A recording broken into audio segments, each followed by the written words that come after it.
Oh my god, I've been dying to meet this guest. What about you? Are you dying to meet someone? This Mission Unite, no bullshit business.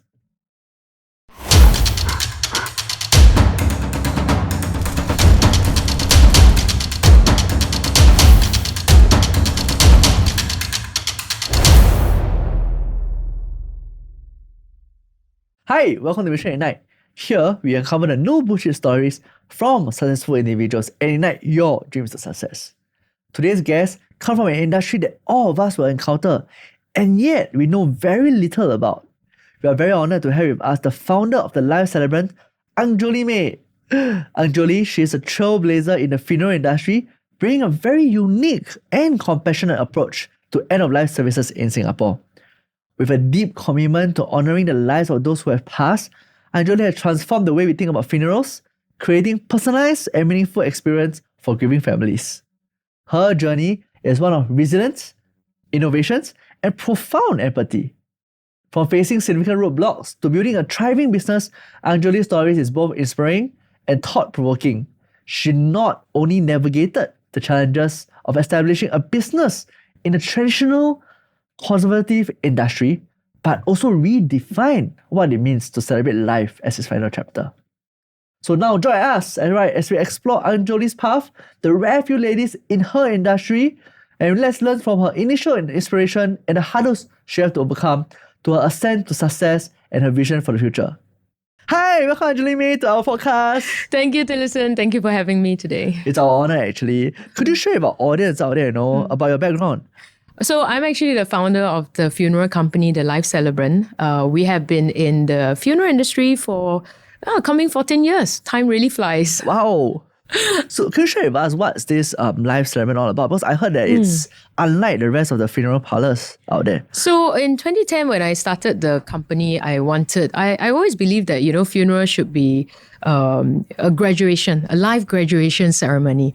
And we all know one day we'll reach there, right? So instead of being a somber affair, yes, I know that we do grieve for the loss of our loved one, but I think it's so important to celebrate the achievement, the accomplishment, how this person has touched our lives. So, when I decided on a company brand, I felt that the Life Celebrant was most suitable for the direction and the vision that I had for the funeral home that I was creating. Right. So in case the audience out there, you guys don't know, right? The Life Celebrant is the only funeral celebrant in Singapore, right? And I'll touch a little bit more about that, right? Apparently there are certifications as well, right? Which I will get Angjolie to actually share with us. So coming back to you, actually can you share with us, what experience you have in your early life for you to actually influence yourself to actually enter this industry that pretty much no one would think of entering in the first place? Yeah, I guess, when, so the story was in 2004, I just graduated from NUS. I was working as a logistics executive in a freight forwarding company. And my dad has always been, the breadwinner. So there are four of us. I'm the second child. So I have two younger siblings who are still in school. My eldest is, she just started work as well. She's 1 year older than me. So she was working in an accounting firm. So for me, I just started, 1.5 years, still trying to figure out life. After graduation, you land with your first job, not knowing how long you will last in that job. Yeah. But unfortunately, my dad was diagnosed with colon cancer. So he had to go through a surgery, and then unfortunately, the surgery didn't work out well for him. So when he passed away, in fact, I quit my job immediately to help my mom in my dad's business. And my dad had started his business in the 1970s. Yeah. So my dad's brand, Ang Yu Sing Funeral Parlour, has been around. And I felt there was this calling, like a filial piety, must be 孝顺父母, right? So I quit my job, supported my mom for the first year. But wow, there was a lot of things to learn being a young girl in the industry, which was pretty unheard of because funeral industry was all very male dominated. Right? All the female you see in the funeral industry are usually the tauke's wife, the boss's wife. So not really, you don't have the boss's daughter stepping into the business. And there were people who thought, oh, you must know about the business because you are born into the family of your dad being a funeral director. I said, no, my dad has never once told us to come and work for him over the weekends. Right. Right, because maybe we are female, and he never had that thought of having us in the business. So fast forward, I actually did have 4 years of financial advisory because my you mom... actually went to financial advisory? Yes, I did. A reason because my mom, after the first year, she kicked me out of the business. She felt like, hey, don't waste your degree. Right, go and get something, do something useful. And I, at a point, it was very hard to let go. Okay. Let go because I was so worried for my mom. But I think she also, in fact, when I was 30 years old, I remember telling my mom, I think the best decision you did for me was to chase me out. Yeah, and I think at the point when you're young, you don't know best, Which right? path to go. Yeah, and you just, I remember having so many arguments with her that we keep clashing, right? Like things that I think we should change in the funeral industry. And my mom was like, stop changing things. This is how your dad has been running it for years. And we just keep having a lot of clashes. Right. And I think it also make her feel that, you have a degree, go get to do something else. Yeah. And why I stepped into financial advisory was because my dad didn't leave us any insurance. Oh, yeah, wow. Didn't leave us any insurance. So you think Tauke will prepare everything, right? Yeah, the Tauke is the most least prepared one, okay? There you go, ladies and gentlemen. So all the Taukes out there, please find proper financial advice. Exactly, yeah. So then I realized, wow, my dad didn't prepare, never wrote a will, didn't have any insurance. So we found out the hard way. 1.5 years later, after the estate was out, the schedule of assets was presented to me. Wow, I almost fall off my chair. I remember that moment. I was like, oh my God, my dad only left us 8,000 plus. And let's not forget, I need to pay the lawyer. Yeah. And I was thinking how to support the family, right? So that was a big wake-up call, and that's why I went into financial advisory. Right. I enjoyed my journey there. I did pretty well towards the end. And then I think 1 year, in 2009, I had a calling to come back. So I came back to the funeral industry. My mom was very angry at me. She was like, But why do you want the mom was the only one holding the company? Yeah, she's still in running my dad's business then. Wow. Yeah, so my younger sis already started to step in to help out my mom. But I guess, my family is very strong in filial piety and to respect my mom. So we always make sure she's taken care. Yes. And my sisters started to come in. And so in 2009, I actually went to Hong Kong to a funeral expo. I remember that moment was a funeral director saw me in my dad's office and like, hey, do you know there's an Asia funeral expo in Hong Kong? And I was so excited. And my mom said, don't go, you better don't go. So I was like, but I didn't say anything. So I took the paper. I was like, let's go and research. Then I remember I went to my elder sis. I was like, hey, I sponsor you. Let's go together. So we went. My mom wasn't too pleased. But I learned a lot that actually funeral industry, there's a lot of things to learn in the world. And, globalization with internet access, you can learn a lot of information. Right. So in 2010, I came back. I wanted to help my mom. She was not very pleased with that. So in the end, October 1st, I registered my own company. Yeah. So I went to her. I said, Ma, I'm going to start my own company. Yeah. And then my mom was like, are you asking me or telling me? And I said, 只是跟你讲, I'm only telling you. She said, just do what you want. Next thing she asked me, what's the company name? I said, the Life Celebrant. I said, you crazy? Who's going to celebrate death? I said, Ma, that's why it's Life Celebrant. So it took a while. In fact, in the beginning, I think people were like, what's this company? What are you doing? But now we are, now I think after COVID, there are a lot more people are talking about more commemoration, how to memorialize a person's life story. Yeah. So when you started up that company, okay, now I'm very curious because actually I have a lot of questions in my head. First thing first, I didn't know there is actually a funeral expo, right? For the matter of fact, right? So that's number one, right? But I'm very curious, when you started off competing with your mom per se, right? How did your family members go about? Because you talk about filial piety, you want to make sure you soon your parents and all. Yeah. But when you are in a way competing, how did that? So I think back then, my direction was really, I didn't want to fight with her. Right. I had a lot of ideas. I really wanted to do things differently to serve the community. Yeah. And I felt that the funerals that I've attended, so I actually went to New Zealand for sort of an exchange and worked in a funeral home there. And then I saw the concept of funeral celebrant. I fell in love with it. I was like, I want to bring the concept back. But my mom was very resistant, right? Yeah. So it's natural because some people are resistant to change. So then I was like, wow, if I were to fight with my mom, So against every ounce in my body lah. So it really took me a while. It's not a simple decision like, oh, snap out the finger, go and register. It's a decision of, like you said, am I going to compete with her? And it was much later then I realized that whatever I do, people were asking me the same question. Don't you think that it was like not very 孝顺 to do that, right? The failure to actually create another brand. And then in retrospect, when I think back, I say, no, actually it's an act of love. I love my mom. That's why I break away so that we don't fight. Yes. So now our relationship is good, right? That we don't talk about business. Even we talk about business, it's very just like, we have economy of scale. So we share our resources. And then sometimes some of the suppliers that she uses is not my supplier. So we have different market segment. Right. So I sort of see myself, I always tell people like my mom is maybe Scoot or Silk Air. I'm more SQ lah. So at least I envision that to be where I want my company to be. And there were a lot of things that I enjoy. Like example, knowing about the person's life story and being able to present it on the funeral day. And because our company slogan is, funeral is not a day in a lifetime. It is a lifetime in a day. So with that, we really enjoy knowing so much about this person, how this person can impact, next generation or even grandchildren's and so on. So so that was an act of love, not really, not an act of rebellion.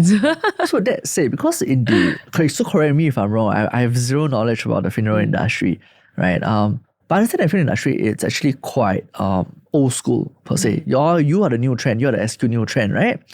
How do you actually hire your first few staff to believe in you? Yeah, I know. This was the challenging part. I think probably in 2013 was when I started to really explore how to get hire. So initially, my hires were either my mom's staff, but I think I struggled a lot because they were still doing the old style. Yes. They couldn't really accept the concept that I had.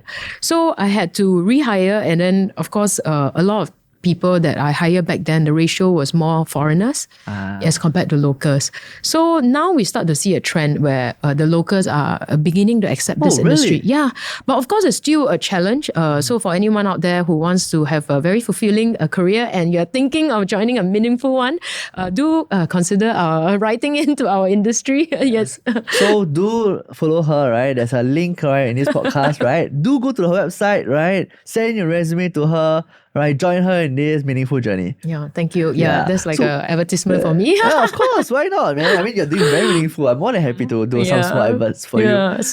But now that we talk about staffing, we know that staffing was foreigners and all. Then what about clients? Clients, I think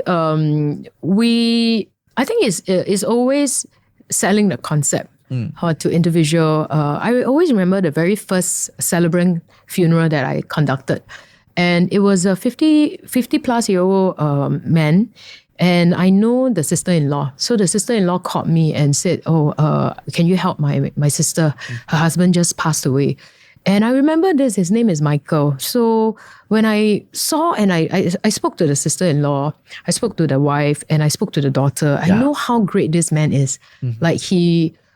even though he's the in-law, the son-in-law, because the family actually didn't grow up with a father figure. So when he married the sister, he actually played a role as a father. He took care of the 4 sisters and then even put them to school to complete their education. So he plays a very important role, not just as a brother-in-law, but as a father figure, right? So I could tell the whole family were grieving for his sudden death. So I remember asking her, as much as I know you're grieving because he has passed suddenly, but he has left such a deep impact in your family. Don't you think we should really talk about what he has done for everybody? So the wife finally stopped crying after I said that. I said, I think he deserved this, right? On his funeral day, that we thank him for what he has done for all of you. So she agreed, and then what we did was we get everybody together, write message. We also get then that was the concept when they did origami. They used origami, which later influenced me to do origami paper. I'll share with you later. So the kids started to fold origami into different shapes. And I was asking, oh, why are you all having this origami? Different types, got frog, got a ball, so anything, or sampan also. Yeah. Then they said, oh, Uncle Michael was the one who taught us. So his casket was full of origamis. Wow. And I thought, wow, that was beautiful. So later on in 2017, when I started a service, Showers of Love, I actually initiated this to get people to write messages on the origami paper and then fold it into paper crane or heart shape or any shape that they want and which is meaningful, and then decorate the entire casket or place it next to the departed. Wow. Yeah. So in Life Celebrant, right, how does the whole journey takes place? Right? Because I'm curious now, when you found out that someone has passed on, right, how's the process like? So once someone passed away, usually they will activate a funeral company. Yeah. So the first thing we need to do is to make sure to know where's the location, right? Of course, to engage the lawyer to do the necessary documentation. Yeah. Now, once the departed is transferred into our care, something that is unique to us is we have this service called Showers of Love that is family participated dressing and makeup. So usually embalming, there are 3 steps. So we all know embalming is to preserve the body so that under our hot sun, we can still have the opportunity to see our loved one for the next 3 days, 5 days, or 7 days. So embalming, actually, there are 3 stages. The first is we sanitize the body so that the body is safe to handle and also safe for family to get close to. The second is actually to preserve the body. So that's where we will inject chemicals into the body, discharge the blood so that we can preserve the body to be viewable for the next 3, 5, 7 days. Right. Then the last part is the presentation, to present the departed. Yeah. So in the past, or rather, most of the funeral company, the embalmers are the one who do everything, right? These 3 parts. So what I did was I took the presentation out. And I said, leave the presentation to us, where we have a Showers of Love sanctuary. We invite family members to join us. They are the one who participate in helping us to dress up their loved ones. And throughout this whole process, we have a big tower to cover. Okay. To preserve the dignity. So, and our Showers of Love, they are actually all female. Showers of Love angels will facilitate and assist the family in guiding them. How do you wear the pants? How do you wear the shoes? The clothes. So after dressing, that's where we do the makeup. So why the makeup and hairdo? I remember when I first started in the funeral industry, I was not happy with the way they look in the casket, right? Because everybody have the same hairstyle, which is the Dracula hairstyle, all back comb. And then the makeup just didn't make sense to me. They look just very, always rosy, chic, male, female alike. So I was like, why? So then I remember asking my embalmers back then, I was like, why does everybody have the same look? And his idea was, well, as long as I preserve the person, my job is done. And it was in New Zealand that I realized the emphasis they put into presentation. Right. And then when I came back, I was like, I want to, incorporate this concept. So Showers of Love came from the movie Departures. That was a best Oscar film, won the best foreign film award in Oscar in 2008.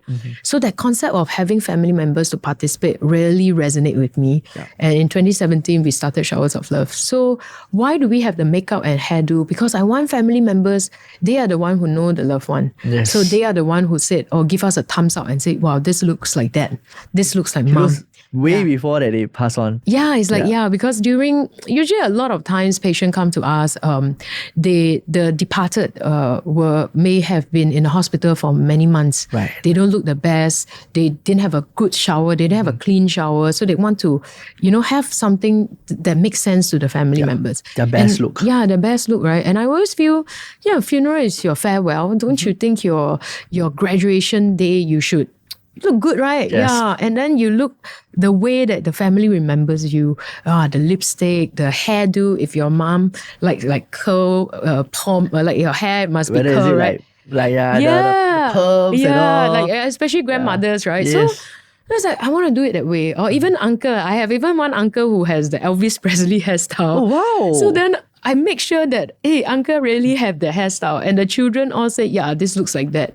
Then we encoffin together with the family. So it has been a very therapeutic experience for family members.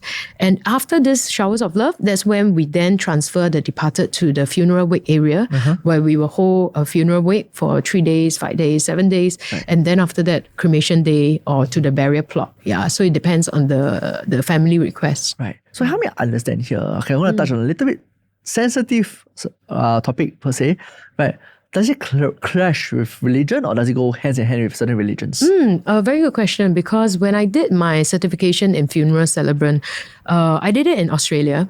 And I remember that the instructor was saying that you can only have either or, religious or secular. So secular is where you engage a funeral celebrant. So the celebrant role and the funeral director's role are different. The funeral director, as the word director means, is the one who directs the funeral. Yeah. Now, the celebrant is the one who interviews the family and get the story of the person so that they can piece together a very nice eulogy, right, on the funeral day. So I remember telling my instructor, and I was the only funeral director in the class. Oh, wow. Yeah, everyone in the class were either retirees or stay-home mom, because in Australia, it's very different. You can engage them as a third party. So funeral directors will work with celebrant and, like, example, you are Chinese. Oh, I have a family who's Chinese speaking. Okay, come, I match you. I match you. All right. So I was like, but having a funeral, wearing a funeral director's hat, I was asking my instructor, like, can I do a funeral celebrant and a religious? Yes. And he said no, but no in Australia. So wow, that really was my like, how do I do it? How to merge, right? So you asked that question that, wow, nobody actually asked me that, but it was really good that eventually what I did was, at Mandai crematorium, you have 30 minutes. So I let the religious part take around 10 minutes. The other 20 minutes is where we do the celebrant. Because I find that when you do the religious, is the religion, the religious rites.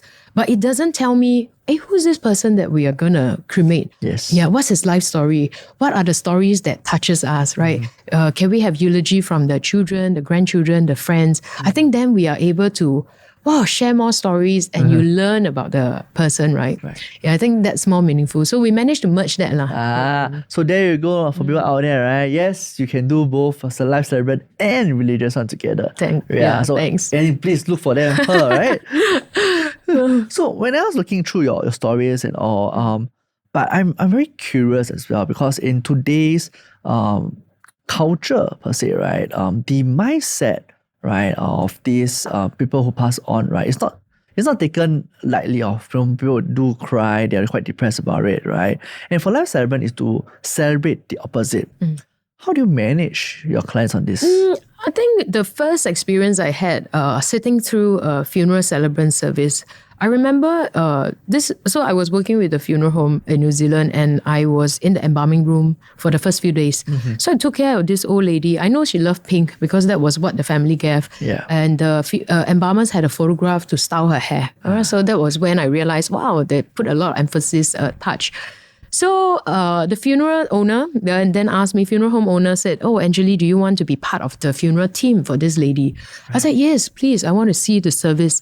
So I was curious. I said, oh, so is this a religious or is it a non-religious funeral? He said, oh, this is a non-religious and it's going to be officiated by a celebrant. So I said, sure. So I was very happy to, be there to see through the whole entire funeral for this lady. So I remember standing at the back of the hall. I saw the funeral director and the celebrant walk in together. They both bow. The funeral director walked out. The celebrant took over the podium. So she shared the story. So imagine, I know nothing about the lady. I only know she loved pink. And I remember after the service, I walked out knowing her entire life story. And not only that, the grandson came out to speak. The grandson that's like 6 years old. So I remember we had to put a chair so that he can step out to the microphone. And then the first thing he said was, I love my Nana because Nana buy me McDonald's when mom and dad says no. And everybody started laughing. And that moment I was like, wow, people can laugh at the funeral. Why must we make it so somber? Right. So that concept, I brought it back. And then I always had this, how do we curate a funeral that is meaningful, that we can share tears, we can share memories, we share laughter together. But in Asian culture, it's not that simple, isn't it? I think when stories come out, you tug heartstrings, right? And it's the stories that's meaningful, right? So and if you even like, I could give you an example that my grandmother's funeral, she passed away during COVID period, and I had to give a sort of a eulogy, right? Yeah. So we did a religious one, which was a Buddhist. And then after that, we talk about her story. So I had my cousins to share the story. And then I came to talk about my story. So during the sharing, there were moments that we all laughed. Like example, I share about my grandma. I said, oh, my grandma, 她是个播报员. So she's a reporter. She's a reporter. So if you want my mom to know anything, you just tell my grandma. And then, my grandma was like, oh, if you tell my grandma, 阿嬷不要跟人家讲, don't tell anybody. My grandma like, oh, yeah. Next thing, hello, then call my mom, wow, I tell you, your daughter just told me this, you don't tell her, I tell you. So it's so that everybody laugh, right? Because that's really her role. She worry about us. So I enjoy this part. And it's nice when you hear all this laughter, because then it brings so much more beautiful memories to us, rather than, the last part of her life, she suffered so much and she, had to go suddenly. So I find that with laughter, you connect one another. Right, and and all of us, we wear different masks in our daily life. We at home, you behave like this. When you're with your friends, you behave differently, and then with your colleagues, it's differently. But at the funeral is where we all get to learn about one another. All the different sides together. Yeah, and I think it brings a lot of like the full. Is like the final chapter, right? That now we can close the chapter and close this book. Yeah, that's how I envision. Wow. So now I want to know a little bit more about you then, right? Because we talk about the emotional side of your clients themselves, right? But now what about yourself, right? Because I think number one, when you first started off this, you're facing a fight with your mom, right? How did that emotional journey you went through? Oh, right? Wow. Bring me back to those days.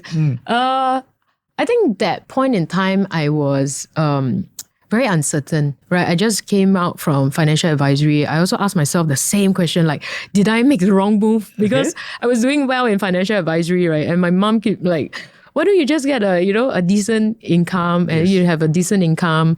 Why do you want to be an entrepreneur? Yeah. And the journey for entrepreneurship is not easy, right? Sometimes it's very lonely. You don't get the support. Then I always say that the person that you wish to have support is not supporting you. Yes. Yeah. So I always say my mom is the biggest oppressor and my biggest supporter too. Yeah. So as much as her, her Tsuili, she's very hard on me, but actually she's always watching out for me.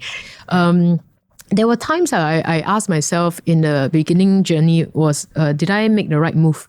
Yeah, and there were times where I need to journal. I journal quite a bit back then, or I just lie on the ground, just like face down. Is that how you inspire you to write your books? Yeah.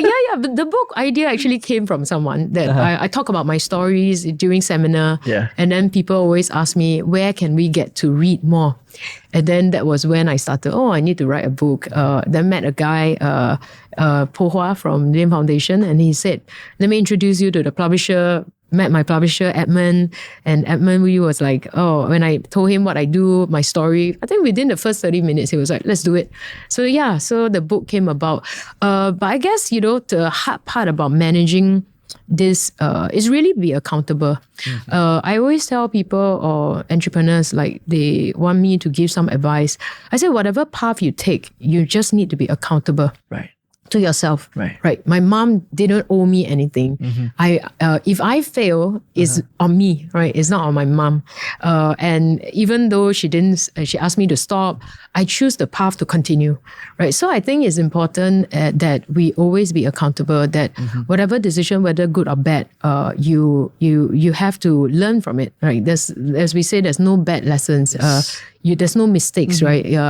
You just pick yourself up and continue walking. Right. Yeah, so I think we all will go through times like that. So find your outlets, stay grounded, and then always have the big picture in your mind. So we just mentioned about the emotional side of things, right? But now let's talk about the physical side of things, because I know, being a funeral director and all, right, it's quite taxing, right? The moment you receive a phone call, you rush on the family. There's only a certain amount of time that you have to channel the stories and all. How do you cope with that? Oh, wow. So that explains, the concealer on my underwear. You look good. You still look good. It's thank you for the lighting. Thank you for the edit.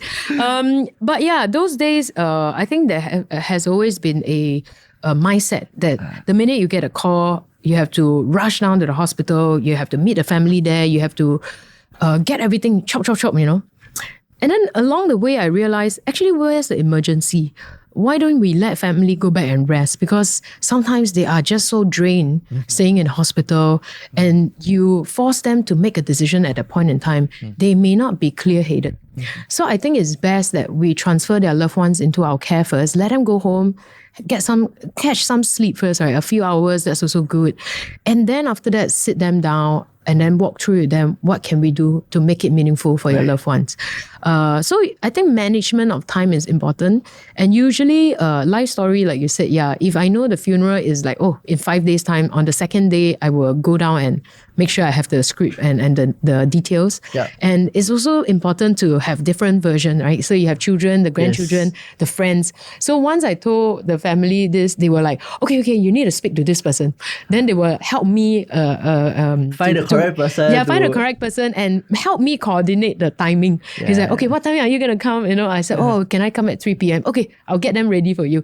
So it's really nice when you get buy-in from family, and they are also part of, they want to know more, right? They want to know, like example, one case that pop up in my head as you asked that question was, we took care of this uncle's funeral, and I asked the son, is there any story about your dad that you would like me to find out from your mom? She's like, how did they meet? How did they meet? I said, what was the version that your family says to you, your parents say to you? They said, they always say that my mom dropped her handkerchief and then my dad picked it up. That was how they met. That was a good move. That's the story. Yeah. So I know that mom is quite jovial, and she likes to crack a lot of jokes. So I actually had some time with her. Yeah. So I sat down with her and asked, and then I asked this story, like, so how did you and uncle meet? And you just see their eyes lead up the minute you ask, so you and uncle, how you all met each other? She's like, and then I went to the school. He was studying in this school. And then we had a friend of mine is a cameraman, wanted to take pictures those days with a film, right? So then asked the friend to come down. He happened to stay in the hostel. So I said, then what is it that attracted you to uncle? He said, I only have 3 criteria: older than me, smarter than me, and must be taller than me. And then he meet all the criteria, and then that's how they all met. And so then So when I shared this story with the son, and I put it in my script, and I let him vet through first, right?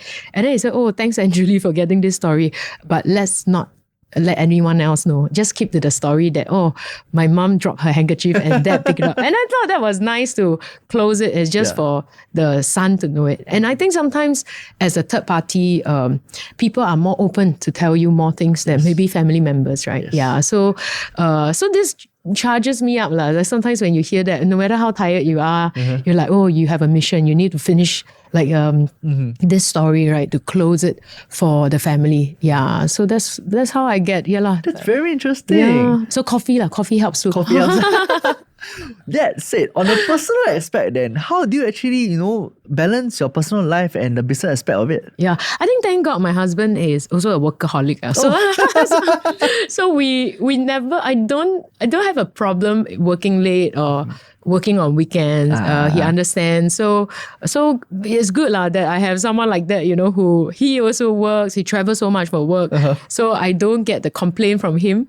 But now that I have a kid, we have a kid, we always try to put Sunday her priority. So Sunday is like try not to touch me day with my team. But if have to, I will go back to work. But I just want to spend time with her if possible. Because Monday to Saturday, I'm usually engaged, even in the evening, right? So I think it's putting pockets. And then sleeping in the car is quite a norm for me. Oh, really? Sometimes you just back-to-back meetings, right? Then you just want to catch some, a quick nap, power nap. Yeah. So like yesterday I had back-to-back Zoom and a Zoom meeting. And then Right. I was sitting in the car because I couldn't run around because after lunch I had another Zoom, So two you Zooms. just took the Zoom meeting in the car itself. Because I forgot my earphones. So I have to okay, let's sit in the car because I don't want to disturb people, right? Yeah, So no choice. I had to sit in the car to do the meetings because by the time I travel back, I lose a lot of time. Yes. So that's where, you have to, I think when you're in this industry, you need to, be sort of innovative, how you maximize the hours in the day.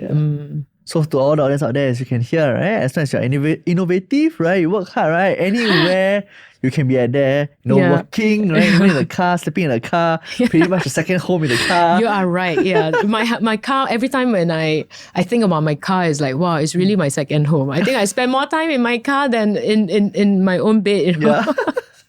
Well, I have no idea if that's a good thing or a bad thing. Yes, I don't know, but I realize that's why a good car, or at least a car that you feel at home and comfortable, is very important. Yeah. So I want to touch about lessons that you've learned or any failures that you've been through, that you've encountered, right, over your years of entrepreneurship, right? I think there's always entrepreneur. I mean, you need to have a goal. You need to have a vision. So sometimes entrepreneurs, we just just chiong first. I think that's my personality type also, that I just chiong first and decide later. But that's also in line with my motto, right? That a lot of times people say ready, then aim, and then fire. Yes. Right. So because that's what we grow up learning, right? So you ready, you aim, and then you fire your shot. But actually, in entrepreneurship, I then learned that it's not that. In fact, you should be ready, and then you fire, then you aim. Then you adjust it on. Correct, because there's never a straight road path. You need to move with the wind and pivot, right? Just like what COVID. So there's always never a clear path for you in entrepreneurship. Right. So I guess I make mistakes where I think this is the way, but then I realize actually maybe it's not, right? And we hold on to certain belief. So as entrepreneurs, then I learned that maybe I should learn to listen and be susceptible, be vulnerable. And perhaps that's where the learning curve will be steeper, to learn faster. Because if you block yourself out to say, I know, then you never, your mind already shut. Yes. Right, with this word, I know lah. Then there's I know no way new ideas will come in. Yeah. So then I realized another one that I learned in my journey later on was that, you really need to earn the trust of the team members. It's not given, it's not entitlement. Okay. Just because you wear the hat or you sit and you are the tauke, right? It doesn't mean that, hey, respect me, trust me. No, you need to earn it, by your action, by the way you do, by the words you say. Yeah, you need to earn the trust. You cannot demand the trust. You need to earn the trust from your team. It's a two-way street. So I always say 3 months, first 3 months is really to patola, for me to know you to know whether, whether our company, whether is it your culture you're going forward, our company, a lot of hard work on the heart. So it's not easy. So are you ready for it, right? And the first 3 months is you also consider whether we are the right company for you. Then, and I think that's where I make mistakes before, thinking that trust is entitled, right? Then that was very early when I realized, I was always telling my dad's staff, like, I know better, right? Because young man, that time just joined the business. So after that, I realized, hey, no, I need to earn their trust. Then I was working with them, the back of the house. So I will go with them in the middle of the night, mortuary, we get a call. I will go down to the mortuary. Work with them. I will hold the stretcher. I will be in the embalming room.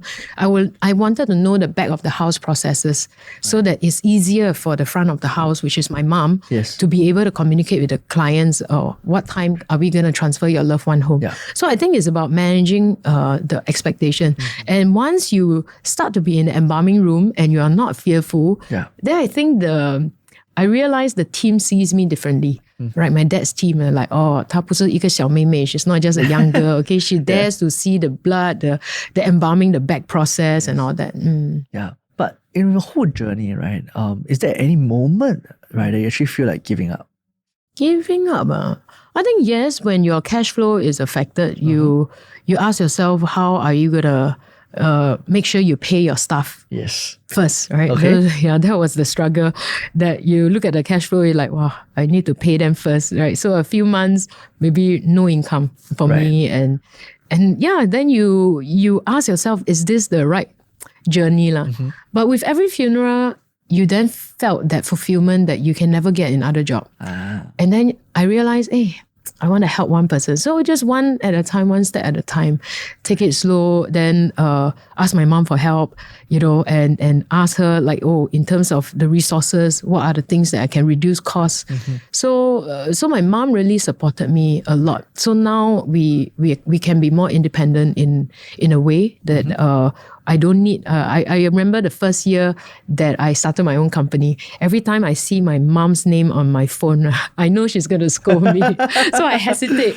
Okay, take a deep breath, answer. And then she will be shouting like, you take my manpower. And then, then it's sort of, she won't have enough manpower for her side, right? Yeah. So that was when I said, okay, I need my own team. I need my own people. So it's along the way, you just need to adjust the cost. Yeah, there's never a straight path. Yeah, we had a very strong mindset, right? To be very honest, right? But I'm curious also, where was the turning point, or when was the turning point, right, for you in your entrepreneurship journey? Turning point, I think maybe we go back to as an individual first. Okay. I actually found a note that I wrote to myself. So I joined this T. Harv Eker, which was a motivational speaker. He wrote the book, The Secret of a Millionaire Mind. So this was in my financial days where he first came. I believe it was 2007 or 2008 he came, right? And I attended his course. I signed up. That time I had a lot of, I was earning decent amount, right? So I was like, in a wow. financial consultant Correct, side. yeah. And I was so impressed by him. So immediately I signed up for his full fledged of his course, right? So I was one of those suckers who fall into that marketing funnel. But what I learned was I saw this note. I don't know how it appeared in my drawer. And it was a note that I wrote to myself. And it was for the future self that we were told to write during one of his sessions. Yeah. And I remember that in that message was I was always seeking for approval in other people. Right. So that part about being accepted, being approved by other people, I was so concerned about it. So in this note, I actually used the vulgarities because it's it's about so it's why as we true as possible. Yeah, it's like that moment after the exercise. Okay, write the message you want to tell your future self. Yeah. So I remember I was writing you don't need to have approval, then you're like, but that's fair. That's written to yourself, to myself. Yeah, it's to your future self, fair. right? So it's like, be grounded and you know your direction, right? And you don't need to seek approval. So when I read that 3-page of message, 3 pages, yeah, to my future self that. For some reason, I forgot about this. And then it turned up in my drawer. And I read it, I was like, wow. So because of that, a lot of the entrepreneurial things that I do, like example, starting Showers of Love, coming out with a company, the Life Celebrant, I didn't have approval from people. Right. Like, I have this company name. My mom say, wow, you crazy. It didn't stop me from no, I believe it. I need to work. I think that point after I wrote that letter, after attending T. Harv Eker's session, I was very grounded with what I wanted and my direction. So I think that helps. And then in entrepreneur journey, it can be a very lonely journey. That's why you need to surround yourself with a support group. And then the best is also find entrepreneur support group because then you can relate to each other, right? And you need to always believe it's your own life. Right, it's not your life, it's not other people's life, it's your life. Own. Yeah, you write your own path. Yes, exactly. And your parents may be there to either support you or stop you, but it's still your path. Yes, right. They are there to just be there, But it's your path. At the end of your life, you look back. You should ask yourself: did I do what I should do in this lifetime? Yeah. So that's how I. Gear up into entrepreneurship, I guess. So I heard there's a lot of pillar of support and all. Therefore, I want to touch on mentorship. Right? Was there any mentors that helped you and guide you along the way? I think my first mentor, I got to say, is my financial advisor mentor, Anthony Boone. And with him, I learned a lot. And because of him, I did my MDRT. He also sort of picked up what I was driven by, right? So he knew the right essence to plant in me. And one of the things that he encouraged me to do back then was to do my CFP. Right. Yeah, certified financial planner, not funeral planner. Yeah, financial planner. Yeah. So I asked him why. At a point in time, a lot of people didn't have it. Like you're talking about 2006. Yeah, it wasn't common to have CFP. Most of them are just with a degree or M6, M9 paper. Yeah, the standard. The standard. 4 papers Yeah, or 4 something. paper. Yeah. So then I asked him why. Then he said this, and it always it's registered with me. And he said that don't wait until the government start to change the requirement. Then you should always scramble. be always ahead of people. So I carried that with me to funeral. So I did my certificate in funeral directing. Yes. And then my funeral celebrant. I'm also a estate planning practitioner. I'm also an adjunct lecturer now because I did my ACLP. Oh wow. Yeah. So people maybe think I'm like a certificate junkie, but it's just, I just get guided to like, hey, I need to do this. I need to do this. So now we have, in fact, we have essentials of professional funeral directors course in IT. Really? Yeah, we open up to members of public. So it's more for adults learners. So it's not for IT. It's those like skills futures courses. Okay.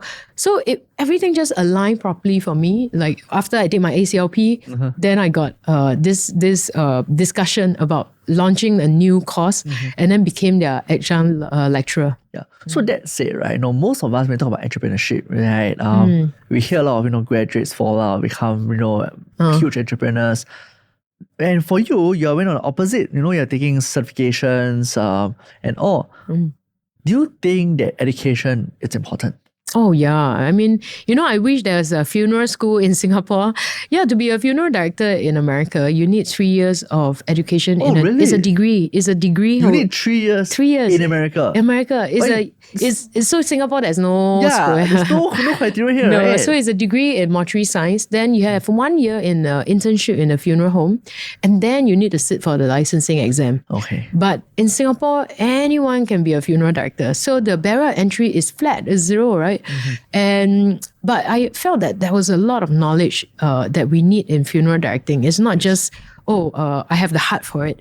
Yeah, it's not just that. Like the way the conversation you have, how to manage conflict between family members. So there's a lot of psychology into it. So I think, thank goodness I did my psychology. I majored in psychology in uni. So it really helped me in my journey. And it was only after I took my certification in funeral directing that I realized, wow, actually there are a lot of things to learn. Right. Yeah, and a lot of people just take it for granted. Like, I know how to talk. I know how to manage people's expectation. I know suppliers. I would just create a funeral company. Yeah. But it's actually very hard work. Yeah. So for those you guys out there, right, don't belittle your education. Yeah. Look at her. She has a degree in NUS psychology, right? She went to take her financial papers, right? And certified financial planner, estate planner, right? And you have 3 other certs on funerals. Yeah, I actually love. Wow. Actually, I love to study. Yeah, I know people will be like, yeah, but I enjoy studying because I love knowledge. I read a lot also. So I think once you have more knowledge, then you can, they say knowledge is power, but I find that applied knowledge is power, right? You need to apply the knowledge. If you just read and you have that, but you need to apply, then you can ask yourself, you understand, then you can make better decisions, right? Yeah. So in my podcast, right, in this show itself, right, we have a lot of the young ones, or most of them, they are lost, or they're actually looking at starting up their own business, right? And for you who have actually walked through that path, right, what sort of advice would you give them? So I think there's always something that, now if you think about entrepreneurship, it's flat. It's a fair playground, right? Yeah. Back then, funeral directors, unless your family has funeral directing background, then you are likely to continue, right? Second gen, third gen. Legacy, But nowadays, anybody just join, and then YouTuber can be an entrepreneur, anyone. So it's a very fair playground. It's no longer such that only certain group of people, your father is a tauke, then you will continue. No, it's not that anyone, right? Anyone out there can be an entrepreneur. And I find that some things that really helped me in the beginning of my journey, I use this mantra. I have a lot of mantra lah. So this mantra, I say it in Chinese first. 一抄二用三言四法. So it's how you first copy people, right? You copy, maybe this idea work. You just copy the idea because maybe you don't have a good concept, but you just copy. It's how 二用. You must use, keep using. Then, sort of familiarize. And then 三言, which is where you innovate. Right, then you innovate. Hey, what really sits well with you? What is something that can align with your vision and mission? Right. Then 四发, then you create. Right, so same thing for funeral. I also 抄别人. I first 抄, because it seems like, that company is doing this. Let's do this. So 一抄, I want a VVIP. First copy, VVIP style. Then 二用. So you need to keep using, right? It's because the more you do, then the more you learn, the more you listen. Then 三言, innovate. It's like, maybe I can try this. Maybe I can drop the concept of Celebrant, right? And then now 四发, now the Life Celebrant, we have this service and it's ours, right? It's our identity. So I think for any journey, use that concept and always focus. One of the entrepreneurs shared with me is go down on the ground, listen to what people want and what's their biggest struggle. Right. Then create a business to solve their problems.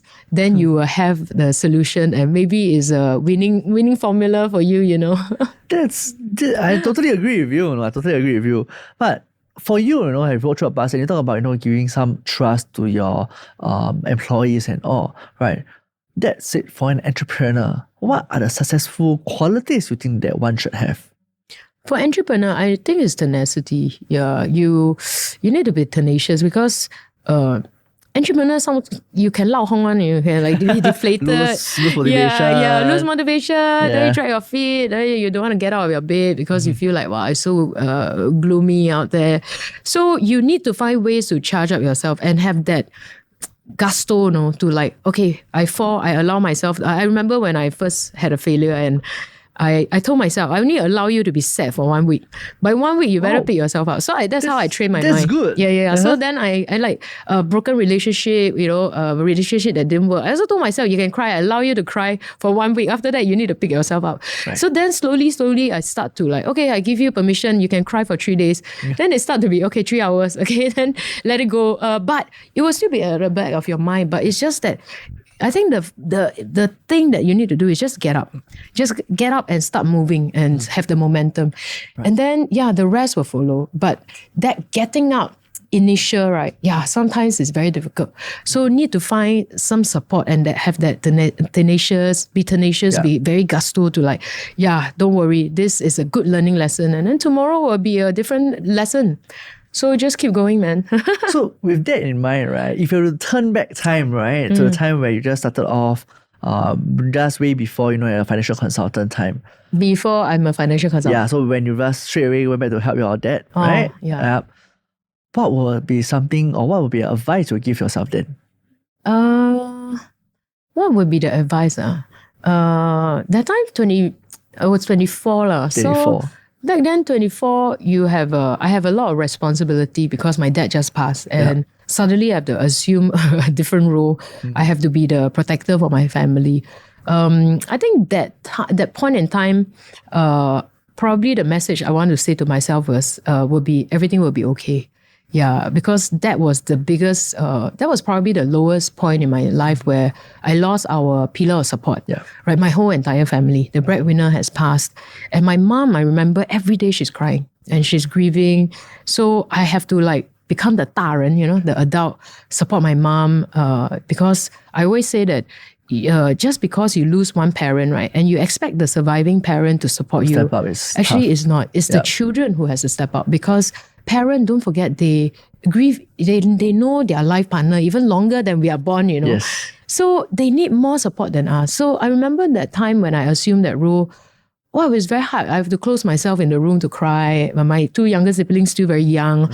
And it's that moment where if go back, I have the future me and the then me, right? I think, I will tell the then me that don't worry, everything will be okay. Yeah. And along your path, would there be anything that you have done differently? Would have done probably one more degree. I think I squandered my time in... One more degree? Yeah, you know why? Because I feel that my university in arts and social science, where I had a lot of free time, like 3 days study, then 2 days no school. So I know a friend who did a degree, external degree, and then he was like using his time, and then he graduated with double degree. And then I remember at that point in time, I said, wow, crazy, I got free time, don't use it. But then now in retrospect, I would have taken a business degree because I couldn't get into business school because I got an F9 for A-level. So yeah, just to let you know, Rare, if you fail, you still F9 for A-level, still can, so GP, F9, and then you still can write a book, okay? So don't be despair. Yeah, don't be disheartened. Your result is not as important. On your funeral day, nobody remembers one. You remember your whole life journey. Yeah, exactly. So I remember at that moment, I was thinking, hey, you're crazy to do 2 degree, but and that was when I felt like I didn't have a head start for business. Right. So I maybe make a lot of mistakes that I could have shortened my entrepreneur journey to be more concise, to like in terms of like business scaling up, how do I do that? Yeah, I didn't have that. So if for any entrepreneur out there, I really think it's so important to go through a entrepreneur course, or now there's so many, right, online and in what Singapore is trying to offer. Yes. So yeah, really go through that because I didn't have. So I have to 用社会大学, society, university or society to learn. So much resources out there nowadays. Yeah, exactly. Yeah. Now, coming back to where we are today, right? What is your vision for the future of Life Celebrant? Vision, so we are working towards having, so 2016, I started another company called the Life Legacy. I really envisioned that the Life Legacy and the Life Celebrant. So Life Legacy basically take care of the will writing, will and trust, funeral pre-planning, and also other matters such as your living will, which comprises of advanced care planning, advanced medical directive, lasting power of attorney. That's why I'm also working with financial advisor. Oh, wow. I really envision the day where people don't need to pay me money for any of the funeral service done because the departed already make their plan, had a very foolproof legacy program that they already put aside a sum of money that's meant for the farewell. And then instead of we going to the family and say, oh, you need to pay this bill, we're going to say, don't worry, Dad has already arranged everything. This is the instruction. This is what he wanted. This is the music he wanted to play, the songs that he already instructed us when to play, the display that he wanted, the message that he has for you guys, and even there's a balance in terms of the amount, right? That's what I find, we had the choice to make sure that we depart this world properly, right? Because we know that day will come. But it's having that certainty for the family, knowing that, oh, I can grieve for the parting of my dad. I don't need to worry about all these logistical matters. And not go through the path that you've been through. Exactly, yes. That's why I said, don't become a victim like what I went through. So, So I also know that you started Angel Star, 天使星, right? 天使星. What's that all about?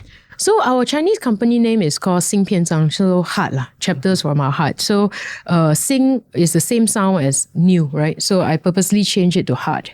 Now, when we started Showers of Love in 2017, Showers of Love Chinese name is Liu Xingyu. So Liu, but not the meteor rain, not the F4, those people. Sounds similar, but sounds similar, but 谐音, so I use Liu is to leave, Chinese word 留下来, okay. So then Xing is the heart. And then 语是your the words. So to 永远把心中的话语永远留下来. So it's like to leave the messages that is from your heart, to leave legacy behind for your loved one. So Angel Star came in because after I set up Showers of Love, I realized it was a very lovely sort of, it was a very tranquil environment for us to take care of the children, because it pains the family members, of course, the parents, to see their child in a casket. Right. So at Showers of Love, that's where we lay their child without being in a coffin. We can put them, it's like a dressing bed. So those people, you go to the website, you will see how Showers of Love sanctuary looks like. And then at a point I was like, we neglect this point where 生老病死, right? birth, old age, illness, death. Yes. Not everyone goes through these 4 stages. Some of them might skip. Yeah, some people may miss old age, they fall ill, or some people may not even fall ill, grow old and then pass. Or some people just birth and then unfortunately make an accident and then they pass. So that was when I said, hey, the children and also unborn fetuses, we need to take care of this group, especially for the mothers.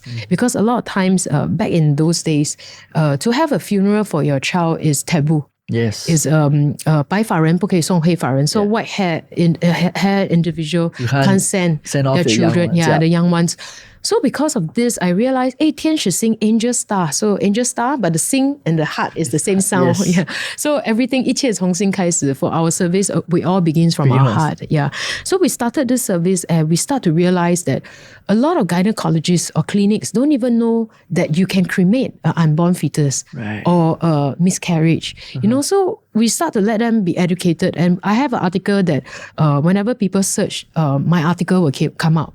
And then they start to engage to do a proper farewell. And it's so important because sometimes mommy is still hospitalized.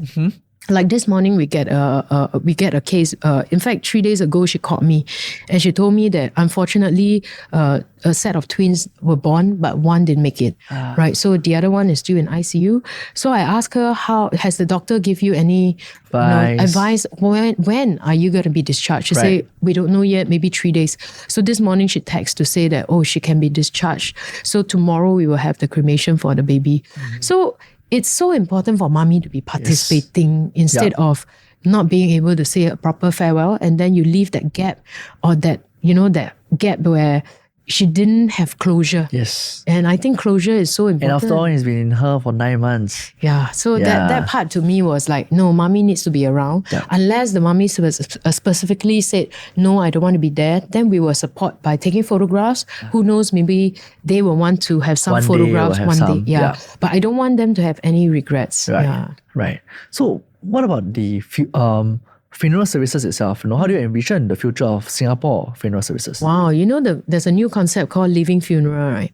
Living funeral, I have talked about it for many years, but it was because of this lady. She's 28 years old. She had a living funeral. That's done recently, a few months back, right? So she was the reason why, now people start to talk about living funeral. Back then, when I talk about this concept, and I said, we also do living funeral. And they're like, you mo gao chou ah? Like, are you crazy to have this? But it's so beautiful because if you think about it, funeral is actually, is it done for the departed? It's actually not. It's actually for the living. Yeah. But a living funeral is actually for the departed, soon to be departed individual and the surviving family members. Yeah. So isn't it beautiful where you can attend your own farewell? You can to hear, to say your piece, and you don't feel that you have words unspoken, like where you have regrets, right? You say sorry to the departed who's lying in the casket and not getting a response back. So with a living funeral, you allow door to be closed, instead of left hanging. Did she have any thing she wanted to say to me, or should I say sorry? Why didn't I say sorry earlier? So all these things are guilt, that they live on with those regrets. Yeah. So I think it's very important. I think with the new trend, living funeral, using how to immortalize a person's life story, I think is the ongoing, upcoming trend. Who knows, maybe an AI, have an AI of me sitting here. Just to help you, go through. Yeah. Now, before we end our podcast, I'll actually ask every guest, right, on this show, if there's one word they'll give to any inspiring young entrepreneurs out there, what would that one word be? I think my one word would be regrets. The reason regrets. Why? The reason is because a lot of people don't realize the power of regrets. Okay. And in my line of work, I see quite a fair bit of regrets, right? Where they regret not saying the things they should say, not saying sorry to the loved ones. Right. Usually the regrets are relationship regrets. The next regret that is ranked highest is actually not doing the things that they should have done, not living the life that they wanted to live. So I think for any young entrepreneurs, if you want to do something, just do it. don't live life with regrets, right? So You only live once, right? That's yeah, what they always say. YOLO. yes, YOLO. But recently I watched a movie, and actually he said, and that was a new learning for me. He said, so we always say you only live once. Yeah. He said, no, you only die once, but you live every day. And I was, that makes sense. That totally makes sense. So you got to read the book called The Power of Regrets. I read the book, and it was, that you realize how powerful regrets are. Right. That if today you have a chance, right, will you undo certain things? Will you, maybe you had a bad relationship with certain people, and you're still alive, Mm-hmm. And if this regret is so powerful that you realize, I'm not going to carry it with me when I'm in the casket, let me release it. Let me go to the person and say, I just want to say sorry for what I did back then. Yeah. And little would you know, sometimes you don't even realize that when you say sorry to this person, that person may reply you, did this happen? I don't even know, because it didn't impact you. Which you hold on dearly for years. Exactly. You have this burden. I remember when I have my Chinese book, I had my book translated to Mandarin because of my mom. So 爱的告别. And after she read the book, she dropped me a message. And her text message was a word of apology. Wow. Yeah. And she apologized for an incident that happened years ago. And frankly, I didn't even remember this incident because it didn't impact me, right? Yeah. All I remember was maybe the part where she kicked me out of the business. But this conversation that we had where she felt that she hurt me, it didn't register with me. So, but it was so important that because of this book, she shares it and she released it, right? So I think it's very important that don't hold on to all this, right? Regrets. So if you have this regret now, then act on it and release it. Yeah, so that when you leave life, you have no regrets. So to our viewers out there, right, after hearing this podcast, please do what you need to do. Don't live your life with regrets. Yes. So before we end off again, right, maybe look at the camera over here, right? Any messages or mantra that you'd like to share with our audience? The mantra is you don't just add days to your life, but add life to your days. So I think it's important to live life to the fullest. As much as this slogan is about live life to the fullest, I think with the message or that word regrets in the back of your head, and you ask yourself, when I depart from this world, will I have regrets? And then perhaps you will live life a little bit more. Thank you very much, Angjolie. It's been an absolute privilege of having you today on our show. That said, her journey from challenges that she faced to the remarkable success that she has achieved with the Life Celebrant is truly inspiring. Her dedication in bringing compassion and personalization to the film industry has not only transformed the way we say goodbye to our loved ones, but also touched the lives of many families in a profound way. As we wrap up, I really want to thank you, Angjolie, for sharing your stories with such openness and honesty. Her insights and advice will undoubtedly resonate with our listeners, especially the young entrepreneurs who are navigating your own path to success. For those who want to learn more about her and Life Celebrant, be sure to look at her website, podcast, and buy her book, right? Follow their social media right here below. And hopefully this podcast has ignited your mission. Do join us for more no bullshit stories from successful individuals on Mission Ignite. Hi guys, thank you for listening. If you like what you have just heard, follow us for more content like this.